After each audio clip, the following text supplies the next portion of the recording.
Hello. Okay. So this was our homework, the section 2 worksheet. I'm going to pull it up.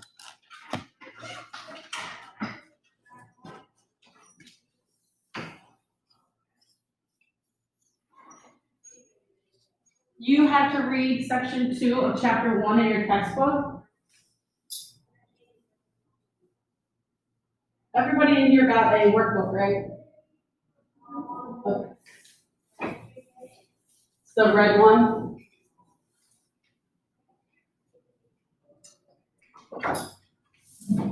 All right. Attach that. Connect it.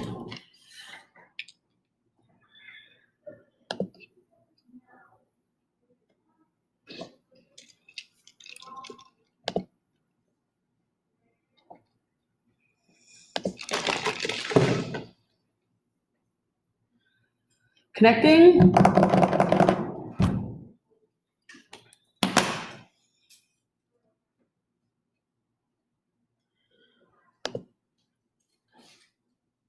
Okay, cool. So this was your worksheet that you had for homework.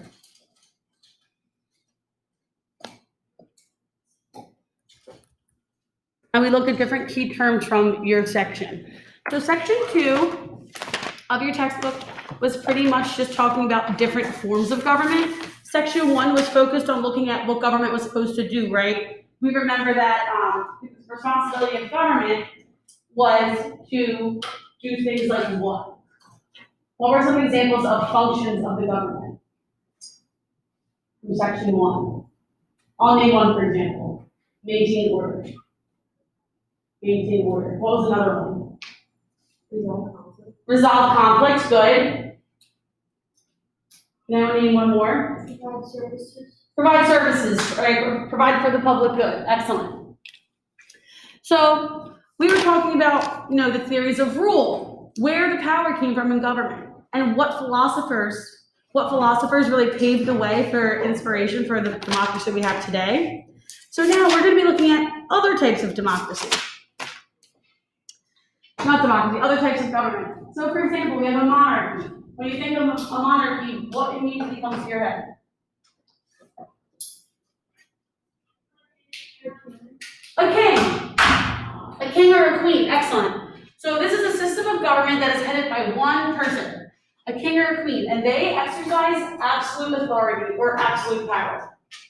Can anybody explain in their own words what absolute power is? Go ahead. You have all the power. You have all the power. It's not limited by anything. Absolute power, total power. If someone's power is limited, that means that there are laws in place to keep them from exercising absolute power. A dictatorship is a system of rule where one person, a dictator, or a small group of people can hold unlimited power over government. So, an example of this would be Nazi Germany, if you needed an example. Where Adolf Hitler and his party, they took over control of Germany and of mostly all of Europe. Okay, so that's where one person or a group holds unlimited power over the government, which means that there is a government in place, but this person has power over all of it. Okay, where this means that the government's headed by one individual person. The dictatorship can be when the government is headed by either a small group or a couple of people. An oligarchy. This is a certain kind of dictatorship that's led by a small group of people, and oligarchy means rule by a few. We will see that, like with oligarchies, a lot of the times they're led by individual religions and things like that. A direct democracy is a system of government in which citizens meet regularly in a popular assembly to discuss issues and vote for leaders. What is an example of a direct democracy? Anybody have an example? We learned about it last year at Mrs. Katz. Ancient Rome. Ancient Rome and Athens, right? For example, Athens. Good job. Republic. is an indirect form, opposite from direct. This is an indirect form of democracy that places political decision-making at least one step away from the people. And instead, people elect representatives to make decisions on their behalf. That's what the United States is. That's what we do. Okay? We elect people to make decisions for us. Rather than voting about whether or not we need a stop sign right outside of school, the neighborhood doesn't go to vote. Elected officials will go and vote in Harrisburg. Okay? When we're talking about different issues, the people, we don't necessarily vote individually. We have elected officials like state reps, like your senators, like your congressmen, to go out and vote on those decisions for you. That's why we vote for people like that. That's why we get upset when the person that we voted for doesn't get elected. And we get upset because that person, in our opinion, would have represented us the best. I like this candidate for government because I feel like we share a lot of the same views. I want this person in office because when they go to vote on important decisions, they're going to probably vote the way that I would want to. Whereas someone from another political party, for example, they get elected, I'm going to be, bummed out because, they might vote for things that I particularly wouldn't want them to vote for. Do you understand the idea of a representative? Okay. So that's a republic. A unitary system is a system of government in which sovereignty or ultimate power is in a single national government. Okay, unitary system. A federal system is a system of government in which power over the people is divided between a national government, a smaller, and regional. Which one do you think the U.S. has? Which one do you think we have in the United States? Federal, right? Because you ever hear of the federal government? Basically, in the U.S., how we set it up is we have. That was pretty cool. We have a federal government. This is the big boys, right? This is the president, all those cool cats. And then you go down, right? And then we have the even cooler people that are closer to the people, right? Because then we have your state governments. And then we go down to the very bottom, and this is the closest form of government to the people when it comes to decision making. These are our local governments.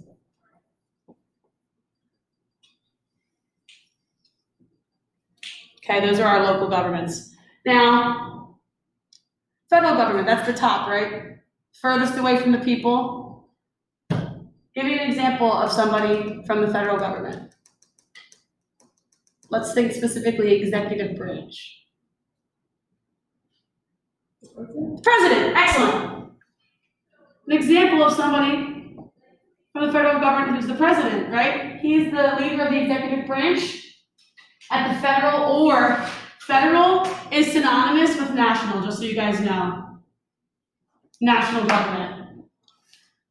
State government. State government. Do you guys know who is the head of the executive branch for the state government? You're going to be like, oh, that makes sense. I'm like, yeah, I know. All right, it's the governor. Everybody, oh, okay, governor. In our case, in Pennsylvania, Governor Wolf.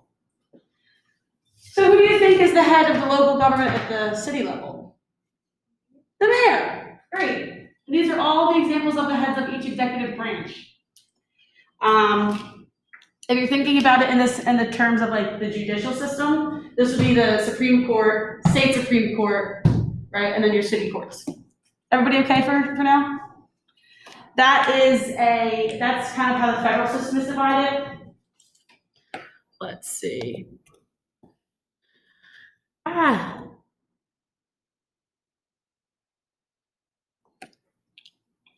And just to kind of revisit unitary, what word do you see in unitary?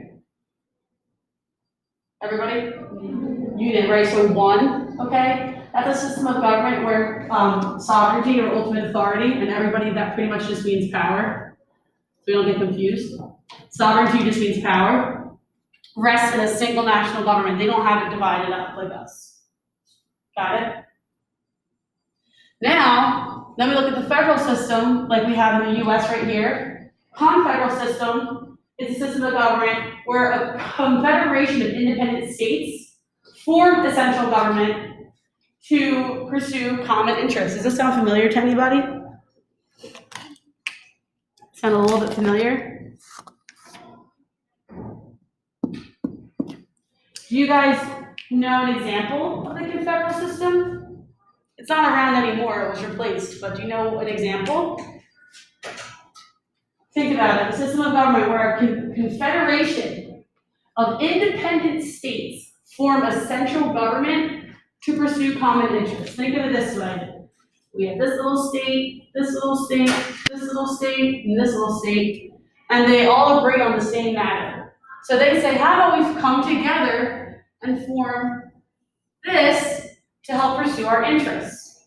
So let's call this Pennsylvania, let's call this New York, let's call this Connecticut, and let's call this Maryland. An example of a confederal system would be the Articles of Confederation.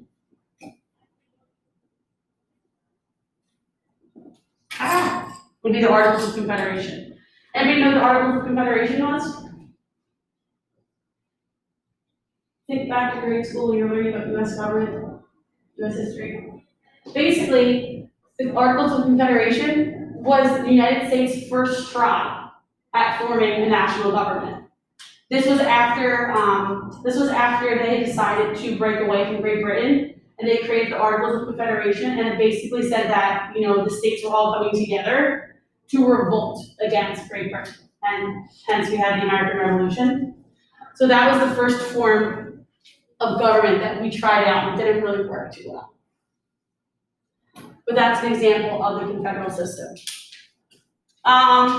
Presidential system is a system of government distinguished by having a president who is elected by the people for a limited time in office. What would be an example of a country with a presidential system? Us, United States. Right? President is only president for 4 years, then he goes up for re-election, and he can be re-elected one time. He can serve 2 terms as president, and they're each 4-year terms for a total of 8 years in office. Got it? President Barack Obama was in office for 8 years. In a parliamentary system is a system of government where the legislative and the executive branches are combined. An example of this would be Great Britain. All right, so let's check out this chart.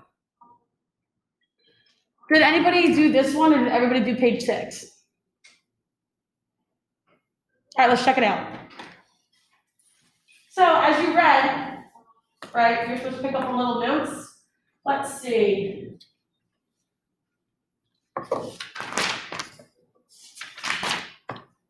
So classic forms. If I'm going to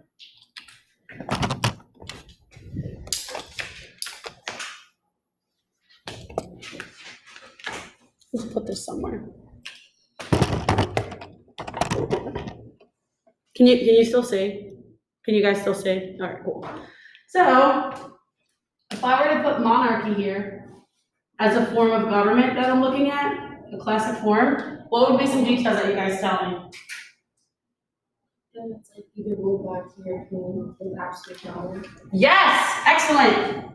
Ruled by a king or queen with absolute power. Nailed it.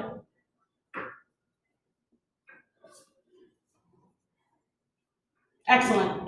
Somebody give me another example of a form of government. Just an example. Dictatorship. Dictatorship. Someone give me some details for a dictatorship. Someone give me some details for a dictatorship. The person's over government. One more time. The person's over government.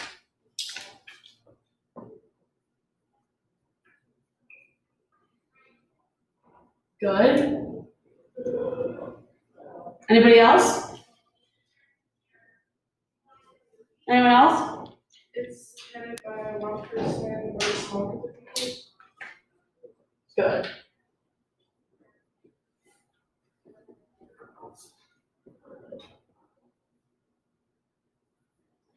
Now, do they have, is their power limited or do they have total power? In a dictatorship, everyone, do they have limited or total? Total, excellent.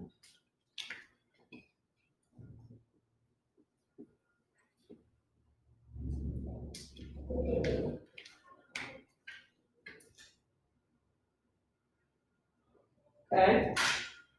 Give me another form. Democracy. This is fun, because democracy is like there are a couple different things we can say. Someone say something about democracy. In the back? Means ruled by the people. We love that.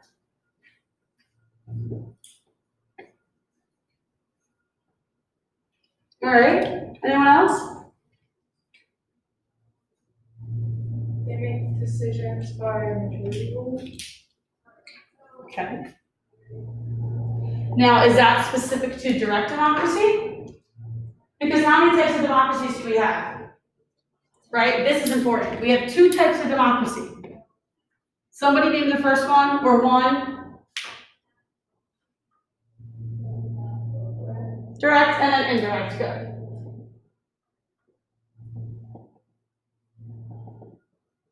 Good, very good.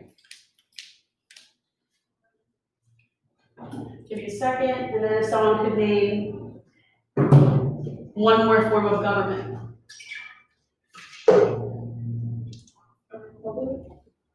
A republic. A republic, good. Ooh. And what can you guys tell me about a republic? Well, a republic is a form of democracy, but what can you guys tell me about it? Yeah? The people elect representatives to make decisions on the. The people elect representatives to make big decisions. Good job.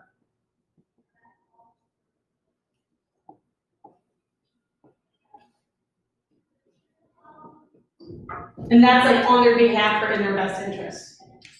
All right, guys, do we feel pretty confident with different forms of government? Now, being honest here, right? Did any of you guys think that democracy was like the main form of government in the world? Okay, right, some of us might have, but actually looking at all of these, almost every single one of these is still, like, there's an example of it today. All right, good job. So what I want to do is I want to look at chapter 1, section 2. Anyone need a little bit more to write this down? We're all set? Good. That was for homework, but I understand that I put the wrong page number, so I figured we would just go over it just in case. Let's look at a PowerPoint now. So if you can get out your note-taking stuff, your guided notes. Some of you might have printed them out. Some of you might be cool with just, using the document.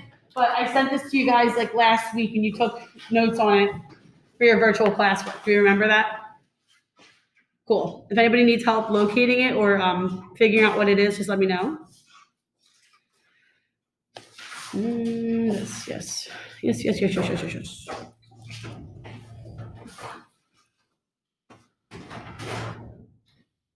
think this is where we left off. Okay. Everyone feeling okay? Are we overloaded or are we all right still? Nice.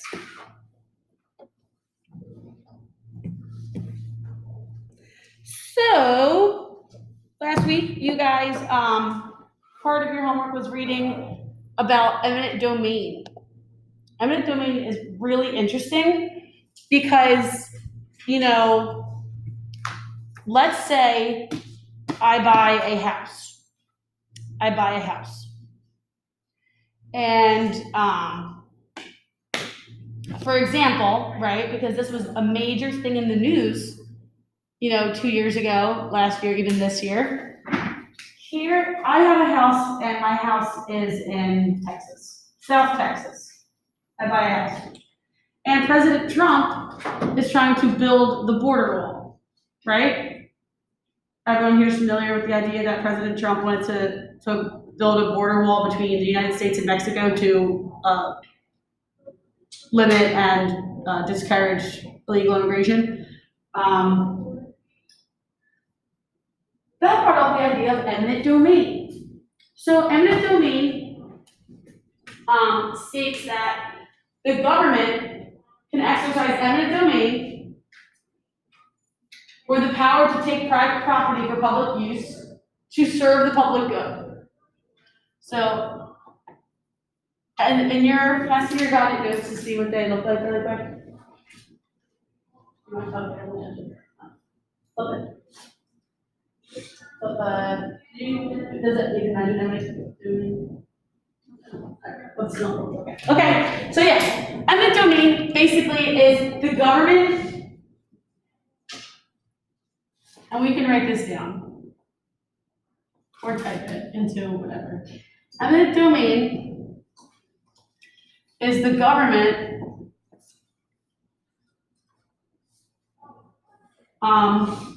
seizing private property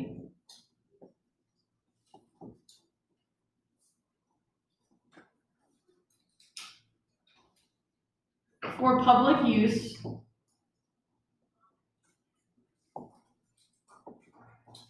presumably for the public good. So let's say that President Trump is trying to build this border wall, and my house is on the line of Texas, and he wants to build the wall, and my house is in the way. The government can actually seize my property and knock it down, because they need to use it to provide for the public. They need to use it to provide for the public good, in the president's opinion. So to me, I'm like, all right, like people will try to fight eminent domain, but what happens is they will buy your house, the government will pay you market price for your house if they have to knock it down.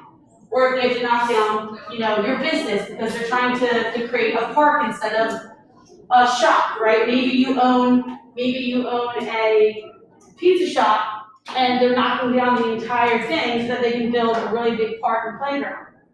And you're like, that's my family business, what am I supposed to do? And they say, listen, we're gonna pay you for it, but we need to create a park to serve the public because the kids need a place to play. So the government will pay you market price for your property, and then you kind of just have to start from scratch. Did anyone know about eminent domain? Sounds a little crazy, right? Okay, so it's a real thing. Next up, we're looking at our forms of government. We already checked that out, so just try to fill in your notes as we're going. Yes. Sure, yeah. Cruising over here.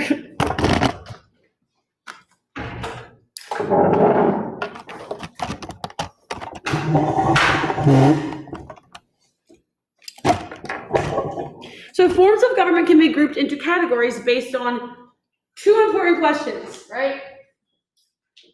Who exercises authority and how is power distributed? Let's break this down. What do we mean by exercise authority? Anybody know? Anyone know? Sorry? Enforcing it, that's one part of the power, right? Exercises authority just pretty much means who has power, how power is distributed, really just means how is it split up? How is the power split up? Somebody name an example of a form of government again.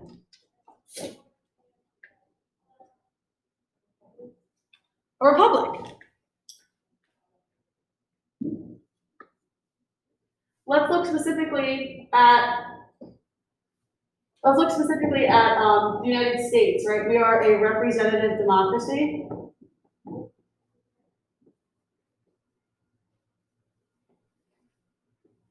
Who has the power in a representative democracy? Don't say the president. The people. The people have the power. And the people have the power because they elect the people in office, right? They elect the people that are in office. And even when they elect the people in office, including the president, the power is still split up. So how is the power distributed? Well, first of all, we have the federal government, which is our national. We have a state government, which is like Governor Wolf. And we have local government.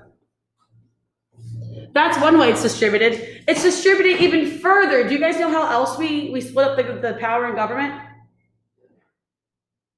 I am the government tree, and I separate the power into different, what? Everybody, branches, right? We have the legislative branch, right? And we're gonna talk about this all again, but I'm trying to make sure you guys have like a visual. The legislative branch, we have the judicial branch, and we have the executive branch, right? And we're gonna get more into this. I just wanna make sure that you guys have an idea of what we're talking about and examples so that we have a better understanding, but don't feel pressured to write every single thing down, okay? So these are the two ways we decide what kind of government we're looking at. For example, a monarchy. A monarchy, let's answer the first question. Who exercises authority in a monarchy? Who has all the power? Everybody. King or queen, right? Now, how's the power split up? Wait a second. In a monarchy, it's not, right? Because the ruler has absolute power. Remember? Same thing for a dictatorship, right? Who has the power? The group or the person in charge. How's it split up? It's not. Okay. Within a government, how power is shared between a central government and a local government determines whether a government has a unitary, federal, or confederal system. Remember talking about this not long ago, a couple moments ago? So, when we look at like central governments, local governments, okay, unitary, federal, or confederal, what kind do we have in the US? Federal, right? Breaks it up. Good. What was an example of a confederal system?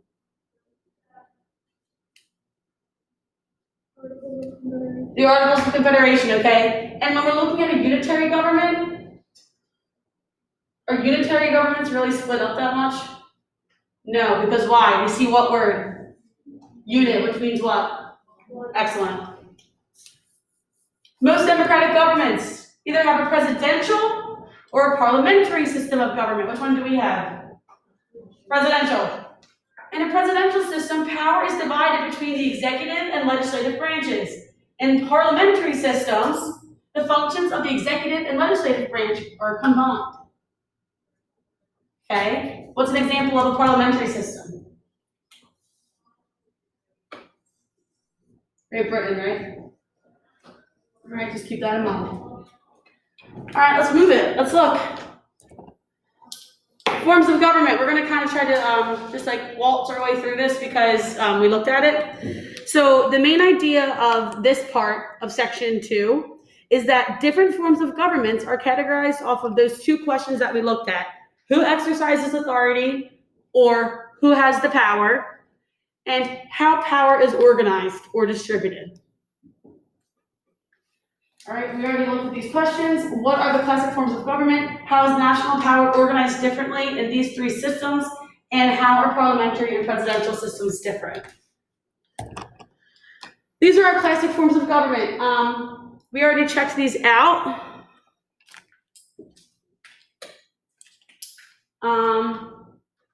Monarchies are ruled by a monarch, usually a king or a queen who belongs to a royal family. Power is inherited in a monarchy. And absolute monarchs have unlimited power, right? Absolute or total power. Constitutional monarchies, okay? A constitutional monarchy pretty much indicates the idea that there is still a king or a queen, but they don't have absolute power. They don't have absolute power. You've heard the word Constitution before when we're talking about the United States, right? The Constitution is a document that pretty much splits up how power is going to be in the United States, in our government.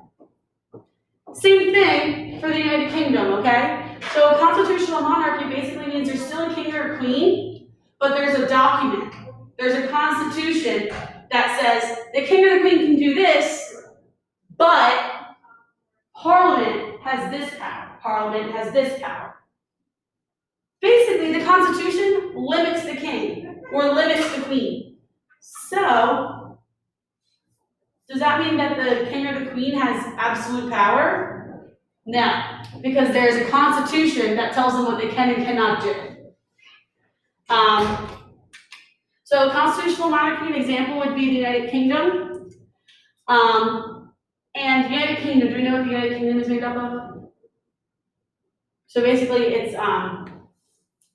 England, Scotland, Wales, and Northern Ireland. That's the UK. In a constitutional monarchy, power of the monarch is limited by law, right? The laws that are in the Constitution. And the real power lies in another branch of government, which would be Parliament in this case, for this example of the UK. And they're pretty much, constitutional monarchy, we see that in the UK today, pretty much the king or the queen plays or like a ceremonial role, like how Queen Elizabeth is really just there at this point, and Parliament really takes care of all the matters that need, government votes and stuff like that. Are we good? Dictatorship, an example would be Cuba. This is a single dictator or a small group that has all the power, makes all the decisions, you have no say. And a lot of the times in dictatorships, this is different from a monarchy in this particular example, because typically dictators will use violence and force to make sure that people stay in line. They want them to be too afraid to rebel against the government. Got it? An example of this would be North Korea, Cuba.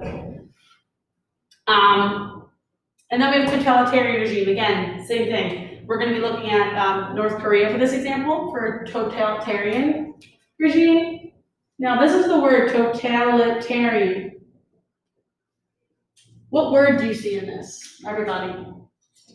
Total, which means that you have total what? Total power. Excellent. Dictator holds ultimate authority or all power. The government controls every aspect of your life, political, social, and economic.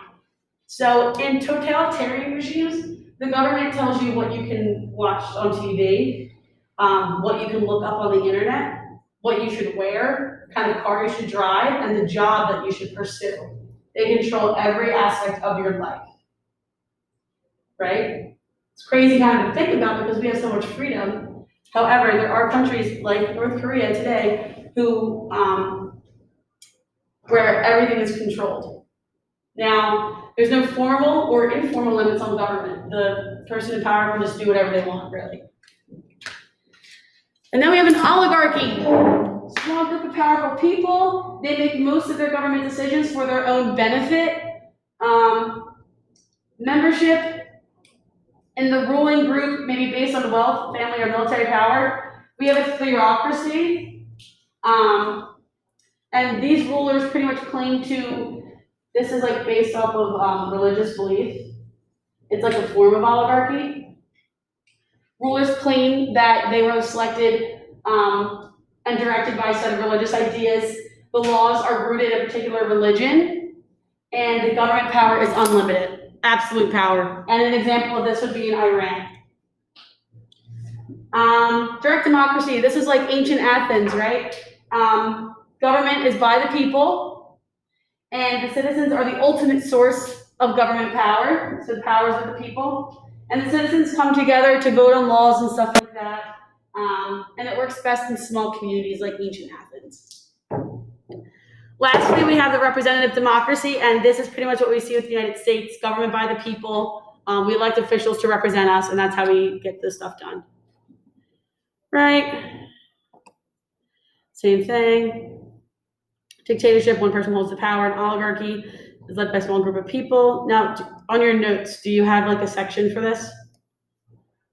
All right, so if you want to fill that in, yep, yeah. Yeah, When you were talking about North Korea and how like everything is limited there, like let's say someone was going to Washington, visit the North, the government, like, oh, so that's a good question. In North Korea, there is a concept that we talk about, we'll get into it too, it's called censorship. They don't even have access to most of the government. The government limits what they can even surf on the web within their country. And if they get caught like trying to like break that, like they get in a lot of trouble. They'll put people in jail for 50 years just for saying that, just for speaking out against the government. There's no freedom of speech, and it's very strictly enforced, which helps them keep their power. How would they even know if it's not On the internet, well, they how here at Basil's there are certain restrictions on what you can look up on the internet on your laptop. Like you can't really like go on Instagram and stuff like that. Imagine that, but for like everything. So, for example, like they can't access the same news channels that we do in the U.S. because it's so strictly enforced there. All right, so do we have the notes for this section filled out? Okay. Right, a Roman Republic. Pretty much in Rome, there was a republic, and they had about 300 members, and they kind of handled all forms of government. Democracy is ruled by the people. And in a pure democracy, like Athens, like we keep talking about, citizens meet together in a group to discuss issues and then vote for their leaders. This is a direct democracy because every person casts a vote, every person has something to say. In a republic, like the US, the people elect representatives to make decisions on their behalf. And in a representative democracy, the people are the source of authority.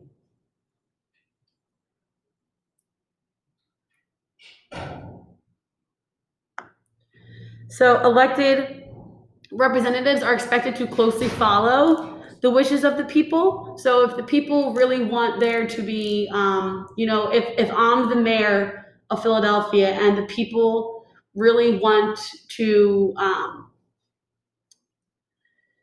build a park instead of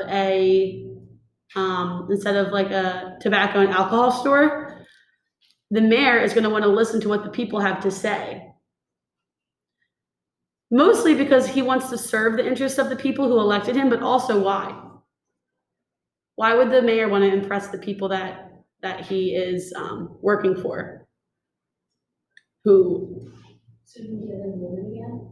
So he can get reelected, right? So he can get elected again. That is exactly why he would want to follow the wishes of the people. Elections have to be free and fair in order for it to be a true democracy. A lot of the times in countries where there is a dictatorship, they will have elections and they'll have people run, but in reality, every single time, the same ruler who's been in power will win. But they'll pretend like they're having an election to make it look like the people have rights. Pretty crazy stuff. Everybody can participate equally in the political process. What is the way that we can participate in the political process? By doing what? We're done already? I feel like we just sat down. Voting is exactly what I was looking for. For your homework, I want you to do those pages of the packet that I sent you for homework. So if you already did page 6, that's great. Do 7 as well. So take home your workbook. Take home your workbook, all right? Yeah, that's pretty much what we're going to be looking at for a while. Okay. I will post your homework, so don't worry, all right? I will post it in Teams. Just bring home, your responsibility is to bring home your workbook and your notes. Don't bring home your textbook. You don't have to. All right, girls, please email me if anything today was hard for you to grasp or if you have any questions, and also email me if you're having trouble with the homework or if you just need help, okay?